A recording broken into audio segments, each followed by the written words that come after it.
Rape और हत्या के दोषी राम रहीम को बार बार पैरोल पर सवाल उठ रहे हैं। दिल्ली महिला आयोग की अध्यक्ष स्वाति मालीवाल ने ट्वीट करके हरियाणा सरकार पर सवाल उठाए।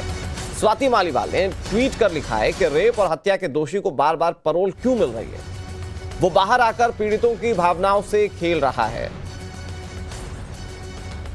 आपने अब तक तस्वीरों में देखा होगा कैसे राम रहीम जो है वो सभाएं कर रहा है, वो अपने अनुयायियों से बात कर रहा है, उनसे संपर्क कर रहा है, और ये पैरोल पर आने के बाद ऐसा हो रहा है। लेकिन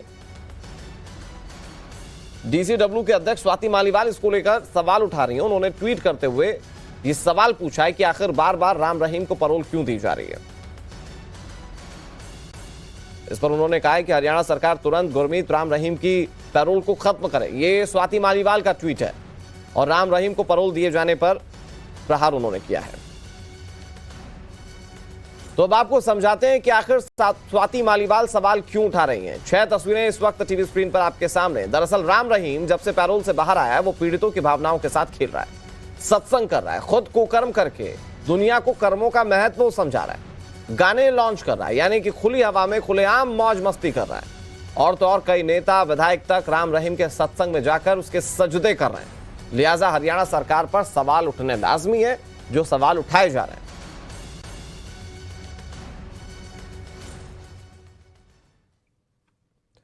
इधर राम रहीम को पैरोल पर एक और बड़ी खबर आ रही है, जहां पर खबर यह कि बार बार पैरोल दिए जाने के सवालों से हरियाणा के मुख्यमंत्री मनोहर लाल खट्टर ने किनारा कर लिया। खट्टर ने कहा कि उनका राम रहीम को पैरोल दिए जाने से कोई संबंध नहीं है। पैरोल किस कैदी को देनी है, किसको नहीं, ये जेल प्रशासन का फैसला होता है। हालांकि उनकी सरकार के मंत्री जाकर सजदे जरूर कर रहे हैं, लेकिन मनोहर लाल खट्टर जो कि हरियाणा के मुख्यमंत्री, वो कैसे इस पूरे मामले से पल्ला झाड़ रहे हैं वो आपको दिखाते हैं। रोल भी नहीं है। एक बाबा है राम रहीम, हाँ, रेप और हत्या में दोषी हैं। जब जब चुनाव आता है पैरोल पर बाहर चले आते हैं, दिवाली में एक वीडियो निकालते हैं, क्या कहेंगे आप? मुझे कुछ नहीं कहना इसमें, मेरा रोल नहीं है इसमें, कोई मेरा कोई रोल नहीं है इसमें। मुझे इसमें कुछ नहीं कहना, मेरा रोल भी नहीं है। दोष करेगा, कोर्ट बैठा है, कोर्ट सजा करता है, वो जेल में चला जाता है। हमको कोई आदेश मिलता है कि हम इसको पेश करो, जेल में डालो, जेल में डाल देते हैं। उसके बाद जेल के अपने नियम हैं, जेल के नियमों के आधार पर किसी को बेल चाहिए तो जाके अप्लाई करो, एडमिशन देखता है, देनी है नहीं देनी है, इसका कोई मतलब ही नहीं है, कोई इसका अर्थ नहीं है। अब आपको ये जानना जरूरी है कि आखिर राम रहीम को कितनी बार पैरोल मिली, जिस पर अब ये सवाल उठाए जा रहे हैं। तो 7 फरवरी 2022 को 21 दिन की पैरोल दी गई है राम रहीम को। उसके बाद से सवाल लगातार उठ रहे हैं। 27 जून को 30 दिन की पैरोल मिली। अच्छा, ऐसा नहीं कि 1-2 दिन की पैरोल दी जा रही है, उसे 30 दिन 40 दिन की पैरोल दी जा रही। तीसरी बार 40 दिन की पैरोल दी गई है राम रहीम को। 2021 में 3 बार तो 2022 में 2 बार पैरोल पर राम रहीम बाहर आया है। ऐसे में उसकी लग्जरी लाइफ, उसके बाद कैसे वो अपने अनुयायियों को साध रहा है, वो तमाम तस्वीरें समय समय पर देखने को मिलती हैं।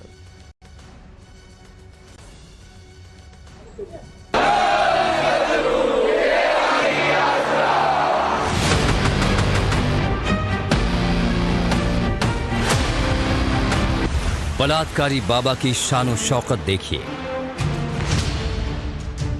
कानून की नजरों में जो कातिल है उसके ठाठ को देखिए। तमाम सबूतों और गवाहों के बावजूद भी बलात्कारी बाबा अनुयायियों की नजरों में आज भी पिताजी है। तेरा यात्रा आगे आवाज आगे। पिताजी, मेयर रेणुबाला गुप्ता करनाल से पिताजी बात कर रहे हैं जी। हाँ बेटा, करवाइए। स्वच्छता का जो संदेश देगी फिर से, उससे करनाल आगे बढ़ा है। फिल्मी सितारों जैसी चकाचौंध जिंदगी जीने वाला, कॉन्सर्ट में गाने वाला, म्यूजिक कंपोज करने वाला, ग्लैमरस लाइफस्टाइल जीने वाला, अपने आप को धार्मिक गुरु कहने वाला राम रहीम बलात्कार के पैरोल पर जेल से बाहर आ चुका है। बाहर आते ही उसने अपने रंग ढंग दिखाने शुरू कर दिए हैं। वो धार्मिक कार्यक्रमों के नाम पर वर्चुअल सभाएं कर रहा है, लेकिन उसकी संपत्ति, उसके आश्रम और उसके हाव भाव देखकर सवाल तो यही उठता है कि आखिर अंग्रेजी में अतरंगी कपड़े पहनकर लव चार्जर गाने वाला बाबा की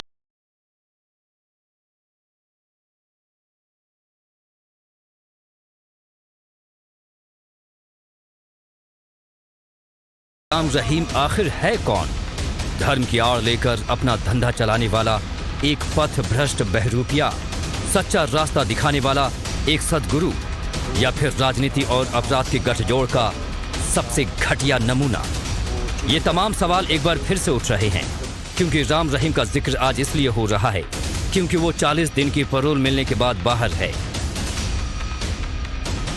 अपने ही आश्रम में धर्म के नाम पर जिस्म का धंधा करने वाला, जिसे सलाखों के पीछे होना चाहिए, वो आज सत्संग कर रहा है।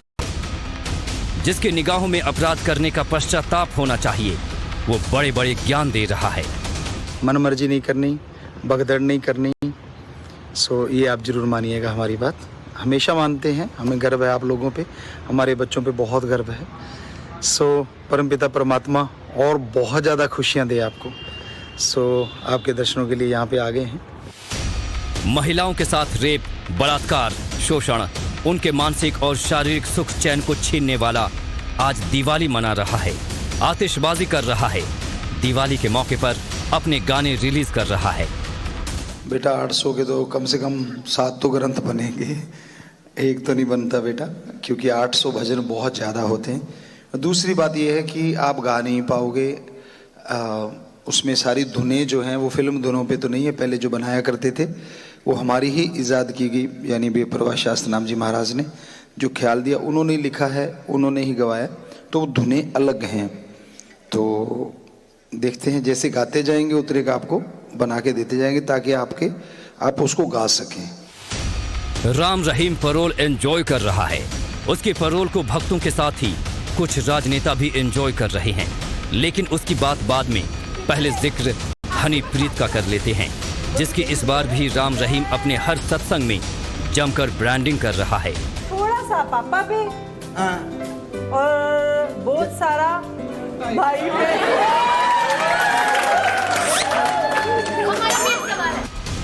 गुरमीत राम रहीम ने कहा कि उसके द्वारा गोद ली गई बेटी हनीप्रीत का अब नाम बदलकर रूहानी दीदी रख दिया गया है। ट्वीट कर बताया कि हमारी बेटी को हनीप्रीत कहा जाता है क्योंकि हर कोई उसे दीदी कहता है, इसलिए ये भ्रम पैदा करता है क्योंकि वो हर किसी की दीदी है। इसलिए हमने अब उसका नाम रूहानी दीदी रखा है और इसे हम रूही दी के नाम से भी पुकार सकते हैं। हालांकि सिरसा के डेरा सच्चा सौदा की कमान हनीप्रीत को सौंपने को लेकर लगाए जा रहे कयासों पर खुद गुरमीत राम रहीम ने रविवार को किए गए ऑनलाइन कथित सत्संग में जवाब दिया है। गुरमीत राम रहीम ने साफ कर दिया कि गुरु वही था, है और रहेगा भी, मगर हाँ, उसने अपनी चहेती हनीप्रीत को नया नाम जरूर दे दिया है। हो जाता है, कुछ पता नहीं चलता। हमने कितनी चिट्ठियों में लिख दी एक बात, आपने सुनी है, पढ़ी है कि गुरु हम थे, हम हैं और हम ही रहेंगे। 100%, 1000%, 1,00,000%, लाखों बार कहलवा लो, हम थे, हम हैं और हम ही रहेंगे। राम रहीम को अगस्त 2017 में पंचकुला में सीबीआई की एक विशेष अदालत ने 2 महिला अनुयायियों के साथ दुष्कर्म के आरोप में दोषी ठहराया था। वहीं 8 अक्टूबर 2021 को कोर्ट ने पूर्व डेरा प्रबंधक रंजीत सिंह की हत्या के मामले में राम रहीम और 4 अन्य को दोषी ठहराया था। रंजीत सिंह की 2002 में डेरा सच्चा सौदा के परिसर में हत्या कर दी गई थी। ब्यूरो रिपोर्ट, टाइम्स नाउ नव भारत। साल 2017 में राम रहीम को 20 साल की सजा सुनाई गई। राम रहीम फिर जेल गया, लेकिन फिर भी बलात्कारी बाबा का माया लोग बरकरार है। आज भी राम रहीम के भक्तों की काफी लंबी कतार है। ऐसा हो रहा है हनीप्रीत की वजह से, जिसको अब भक्त रूहानी दीदी कहेंगे।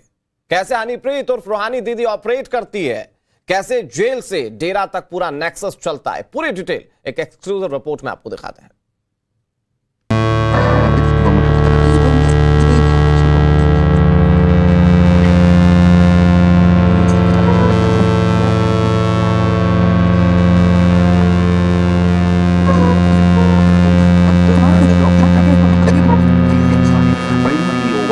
रेपिस्ट राम रहीम को जानते हैं, वो इस चेहरे को बहुत अच्छी तरह से पहचानते हैं। अच्छा, ट्रेंड में है, चलो करते हैं।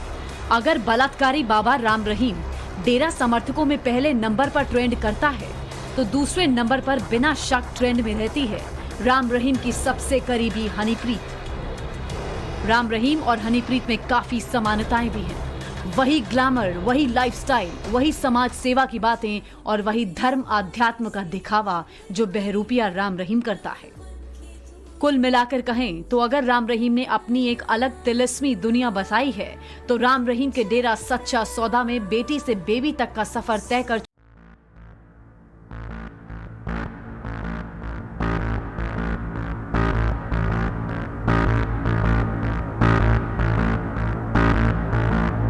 अपने आप में कई रहस्यों को समेटे हुए है।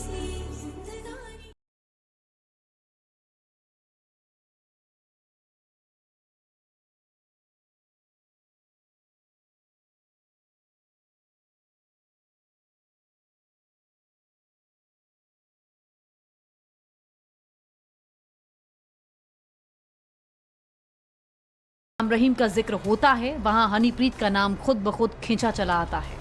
इसमें कोई शक नहीं कि हनीप्रीत वो नाम है जिसका डेरा सच्चा सौदा में सिक्का चलता है। राम रहीम के जेल में जाने के बाद से डेरा में हनीप्रीत की ही हुकूमत चलती है।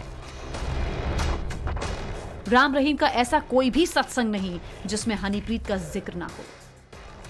हत्यारे राम रहीम के हर सत्संग में बेबी फुल ऑन डिमांड रहती है। आदरणीय हनीप्रीत जी से भी रूबरू जरूर कराएं पिताजी। हनीप्रीत जी बेटा, रूबरू जरूर कराएं हजूर पिताजी। कुल मिलाकर कहें तो राम रहीम ऐसा कोई मौका नहीं छोड़ता जब वो अपनी चहेती हनीप्रीत की ब्रांडिंग न करता। आप जानते हैं क्यों? क्योंकि इसके पीछे छुपी है बलात्कारी बाबा राम रहीम की रूहानी प्रीत। आज हनीप्रीत का जिक्र इसलिए हो रहा है क्योंकि सवाल उठाए जा रहे हैं कि क्या डेरा सच्चा सौदा में अब रूहानी प्रीत चलेगी? क्या राम रहीम अपनी सारी शक्तियां हनीप्रीत के हवाले करने जा रहा है? ये सवाल इसलिए उठाए जा रहे हैं क्योंकि बलात्कारी और हत्यारे बाबे ने हनीप्रीत को नया नाम दे दिया है। गौर से सुनिए। धर्म की बेटी है, हमारा मुख्य शिष्य है, हमने बोल दिया और उनका एक हमने छोटा सा नाम दे दिया, क्योंकि सारे कहते थे गुरुजी दीदी दीदी कहते, पता नहीं चलता कि सारे ही दीदियां हैं, तो उसका नाम रूदी दे दिया हमने, रूदी, रूहानी दीदी। सो ताकि आप आसानी से थोड़ा सा मॉडर्नाइज कर दिया, रूदी बोलने में आसान हो जाता है। सो इसलिए वो है जैसे थी है और इससे भी ज्यादा वो खुशियां लेती रहेगी। रूहानी का मतलब होता है आत्मिक। रेपिस्ट राम रहीम अपने भक्तों के बीच खुद को एक भगवान की तरह पेश करता है। मैसेंजर ऑफ गॉड, या यूं कहिए कि फरिश्ते की तरह दिखाता आया है। सवाल यही है, क्या वो हनीप्रीत के नाम के साथ रूहानी जोड़कर अपने शिष्यों को कोई संदेश देने की कोशिश कर रहा है? क्या वो जताने की कोशिश कर रहा है कि भविष्य में हनीप्रीत ही उसकी गद्दी की वारिस होगी? हालांकि फिलहाल उसने खुद को ही डेरा चीफ रहने का ऐलान किया है। कुछ पता नहीं चलता।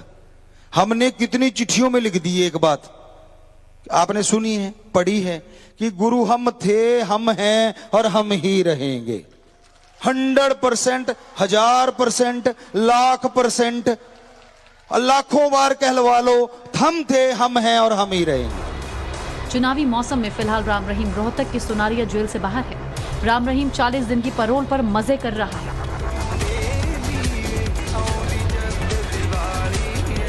वो गाना रिलीज कर रहा है, वीडियो शूट कर रहा है, वर्चुअल सत्संग कर रहा है, जिसमें उसके साथ हर कदम पर मौजूद है रेपिस्ट की सबसे बड़ी राजदार हनीप्रीत।